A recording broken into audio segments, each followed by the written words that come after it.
Assalamualaikum warahmatullahi wabarakatuh. Berjumpa lagi kita di dalam rancangan Kisah Seram Netizen.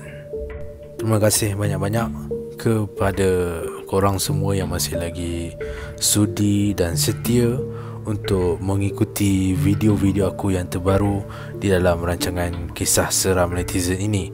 Kepada sesiapa yang masih belum subscribe channel aku ni, korang boleh tekan butang subscribe di bawah dan selepas tekan butang subscribe tu, bolehlah tekan butang loceng supaya korang mendapat notifikasi setiap kali aku memuat naik video-video yang terbaru. Kisah Seram Netizen adalah sebuah rancangan di mana aku akan menyampaikan kisah-kisah seram yang telah dikongsikan oleh para netizen kepada aku. Di mana para netizen ni ada menghantar cerita-cerita seram mereka melalui dua cara. Satu melalui Facebook dan satu lagi ialah melalui email. Bagi sesiapa yang nak hantar cerita seram, sama ada cerita seram tu dialami oleh diri sendiri ataupun dialami oleh orang-orang yang dikenali, contohnya macam kawan-kawan ataupun saudara mara ke. So kalau nak hantar ikut Facebook, bolehlah klik link Facebook aku di bawah. Ada diletakkan di ruangan description. Klik link Facebook aku tu dan kemudian boleh hantar mesej kepada aku Ataupun lagi satu cara, boleh hantar cerita seram korang melalui email. Aku ada letak alamat email aku di dalam ruangan description juga. Alright, so hari ni ada dua cerita yang aku nak kongsikan dengan korang semua. Dan untuk hari ni tak ada partner aku, tak ada. Dia tak ada bagi cerita dia pada hari ni, mungkin kesibukan. So aku akan ceritakan dua buah cerita seram yang telah dikongsikan oleh para netizen melalui Facebook aku. Baiklah, cerita yang pertama ni ialah berkenaan dengan seorang rakan di Facebook aku. Aku bagi nama dia Hanif. Hanif ni dia kongsikan satu cerita yang dilalui oleh bapa mertuanya semasa menggunakan Jalan Seri Mendapat. Dia kata bapa mertua dia telah diganggu semasa menggunakan Jalan Seri Mendapat. Jalan Seri Mendapat ni terletak di Batu Pahat, Johor. So apa yang telah berlaku kepada bapa mertua Hanif ni? Jom kita sama-sama dengarkan kisah yang dikongsikan oleh Hanif. Assalamualaikum bro. Aku nak kongsikan satu kisah seram yang telah dialami sendiri oleh bapa mertua aku. Kejadian seram ini berlaku di Jalan Seri Mendapat, Batu Pahat, Johor. Pada waktu itu, bapa mertua aku baru saja pulang dari tempat kerja. Dia bekerja sebagai pengawal keselamatan. Maghrib baru saja masuk pada waktu itu dan hujan pula sedang turun renyai-renyai. Jalan yang bapa mertua aku lalu masa tu ialah jalan kampung. Jadi jalan tu tak ada lampu dan ini membuatkan persekitarannya gelap. Hanya lampu motor yang menerangi jalan. Dalam beberapa minit juga bapa mertua aku lalu di jalan itu berseorangan, dalam keadaan yang sunyi sepi dan sekeliling dia gelap. Sampailah tiba-tiba dia ternampak ada motor sedang bergerak bertentangan dengannya. Mulanya bapa mertua aku buat tak kisah saja tentang motor tersebut. Ialah dia anggap motor tu macam penunggang-penunggang lain yang pernah lalu di jalan itu. Tetapi tanpa disangka-sangka, tiba-tiba motor yang bertentangan dengan motor bapa mertua aku tu memasang lampu tinggi. Silau teruslah mata bapa mertua aku. Masa tu bapa mertua aku dah rasa bengang. Yalah, dah kenapa pula tiba-tiba nak pasang lampu tinggi, padahal dia perasan depan dia ada orang. Bapa mertua aku yang bengang pada waktu itu membalas juga.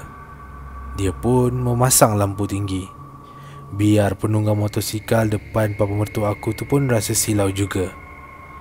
Tapi bila dah pasang lampu tinggi, bukan rasa puas hati yang dapat bapa mertua aku rasakan. Dia rasa seram sampai meremang bulu roma. Saat lampu tinggi dipasang, bapa mertua aku nampak penunggang yang tunggang motosikal bertentangan dengannya itu tak ada kepala. Hanya badan, tangan dengan kaki saja yang ada. Tapi kepalanya tidak ada. Bapa mertua aku pada masa itu terus laungkan azan sekuat hati sambil memecut laju meninggalkan motor dan penunggang berhantu tu. Mujurlah motor dan penunggang berhantu tu tak ikut bapa mertua aku pulang ke rumah. Bila difikirkan semula, rasa kelakar pun ada juga. Yalah, ingatkan nak balas dendam pada orang yang pasang lampu tinggi depan dia. Tengok-tengok, yang pasang lampu tinggi tu hantu, tak ada kepala pula. Nampaknya kita kalau nak balas dendam kena jaga-jaga. Takut-takut di depan kita itu bukan manusia.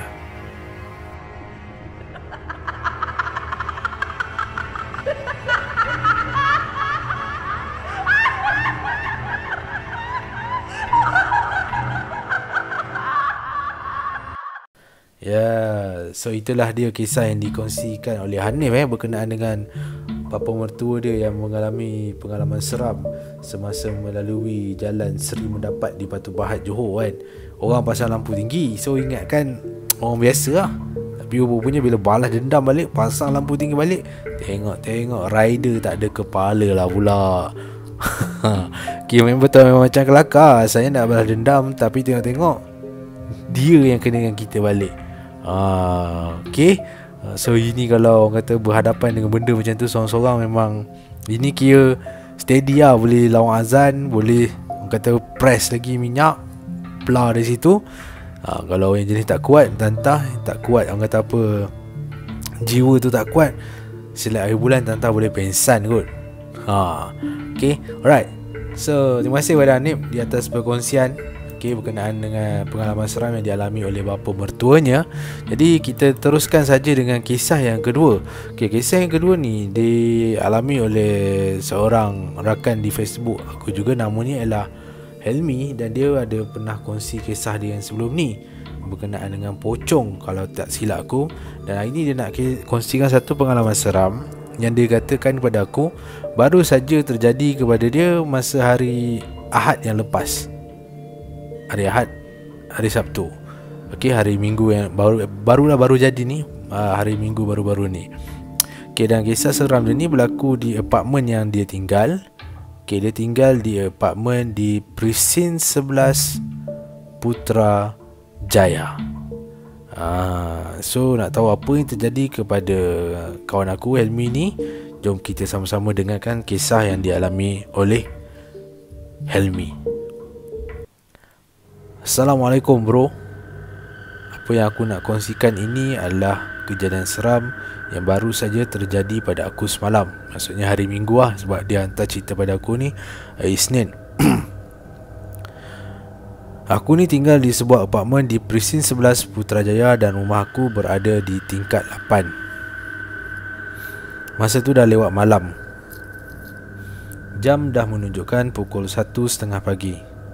Tapi aku masih belum ada tanda-tanda nak tidur sebab aku khusyuk sangat melayan cerita Alice in Borderland di Netflix.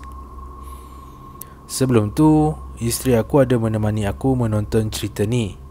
Tapi lepas tu dia masuk dalam bilik. Katanya dah mengantuk dan dia nak tidur. Jadi, tinggallah aku berseorangan di ruang tamu. Malam tu memang terasa sangat sunyi dan sepi. Yang kedengaran cuma suara dari televisyen yang sedang aku tonton. Semua lampu dalam rumah aku padam dan sumber cahaya aku cuma dari televisyen. Semasa aku memberikan perhatian kepada cerita di televisyen, tiba-tiba aku terdengar suara perempuan menangis. Mulanya aku ingatkan suara tu datang daripada televisyen. Tapi babak di dalam cerita pada masa itu bukanlah babak perempuan menangis. Jadi aku pun perlahankan bunyi televisyen sambil memasang telinga untuk mendengar lagi bunyi tangisan itu. Bunyi tangisan itu kedengaran perlahan, seolah-olah ia berada jauh dari rumah aku.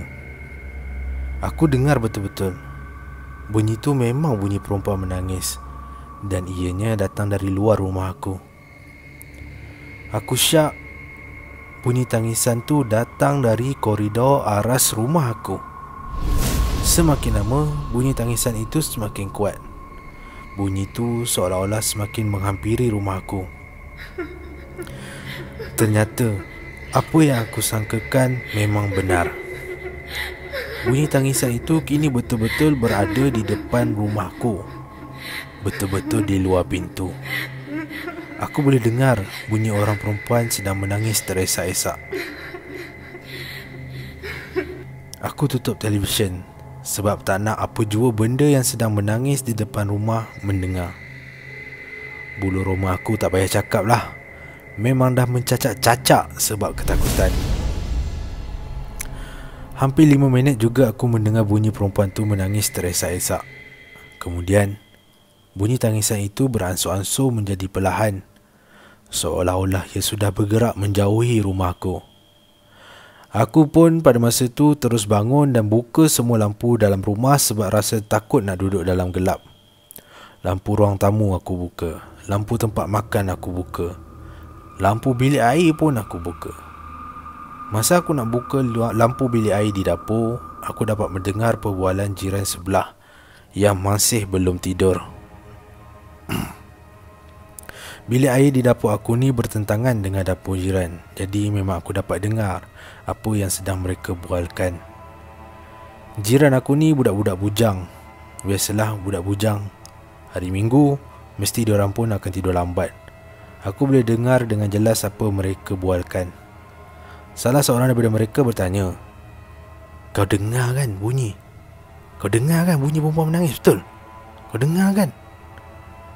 Kemudian pertanyaan kawan itu disambut dengan ketawa daripada kawan-kawan yang lain. Tapi aku tahu bunyi ketawa mereka itu adalah bunyi ketawa yang dibuat-buat untuk mereka menghilangkan rasa takut apabila mendengar bunyi tangisan itu. Jadi memang tak syak lagi, bukan aku seorang saja yang dengar bunyi perempuan menangis tu. Aku ingatkan kisah seram ni habis setakat itu saja. Tapi rupa-rupanya ia membawa sampai ke dalam grup WhatsApp blok apartmen aku ni. Jiran-jiran yang tinggal di aras aku semua menyatakan bahawa mereka terdengar bunyi perempuan menangis. Kemudian ada yang berkata sebelum itu di tingkat 4 pun terdengar juga bunyi perempuan menangis pada minggu lepas. Di tingkat 14 juga ada jiran-jiran yang terdengar bunyi perempuan menangis. Malah ada yang bertindak berani membuka pintu untuk mencari bunyi tangisan itu saat mendengarnya, tapi tidak menemui apa-apa langsung. Di dalam grup WhatsApp blok apartmen aku, ketua blok memberi arahan agar selepas ini jika terdengar lagi bunyi perempuan menangis tu, abaikan sahaja. Mungkin benda tu sengaja nak mengacau kita dengan tujuan mahu kita melihat dia. Jadi untuk elakkan perkara buruk berlaku, maka apabila mendengar tangisan itu, buat tak tahu saja. Begitulah arahan daripada ketua blok apartmen aku. Masa aku dengar bunyi perempuan menangis tu siap berhenti depan rumahku, aku rasa bersyukur sangat sebab dia tak masuk rumahku. Kalau tak, aku pun tak tahu apa akan jadi pada aku. Mungkin pensan sampai esok pagi. So itulah dia cerita seram yang dialami oleh Helmi. Dia mendiami sebuah apartmen di Presin 11 Putrajaya. Orang kata Putrajaya ni dia memang macam pot benda-benda tu. Sebab ialah faham lah, Putrajaya ni asalnya dulu hutan tebal. So sebelum manusia mendiami kawasan tu, sebelum manusia meneroka kawasan tu, kita tahu yang hutan ni dia memang dah ada dia punya penduduk selain daripada binatang ke apa, adalah penduduk dia yang lain sebelum manusia ada kat situ. Jadi terima kasih kepada saudara Helmi di atas perkongsian ini. Dan terima kasih juga kepada korang semua yang sudi mendengar cerita aku ni sampailah habis. Kesetiaan korang tu memang cukup-cukup aku hargai. Okay, walaupun kepada sesiapa yang nak kongsikan kisah seram, sama ada yang korang alami sendiri ataupun yang dialami oleh kenalan korang, okay, boleh hantar cerita seram korang melalui dua cara, sama ada melalui Facebook ataupun email. Okay, aku ada letak link Facebook aku dekat bawah. Kau klik je link tu ataupun boleh hantar melalui email lah. Bagi yang belum subscribe, boleh tekan butang subscribe. Kalau korang suka dengan cerita aku ni, dengan video aku ni, boleh tekan butang thumbs up. Alright, okay, so setakat tu saja dulu untuk hari ni. InsyaAllah kita akan jumpa lagi pada masa akan datang di dalam rancangan yang sama, iaitu Kisah Seram Netizen. Assalamualaikum warahmatullahi wabarakatuh.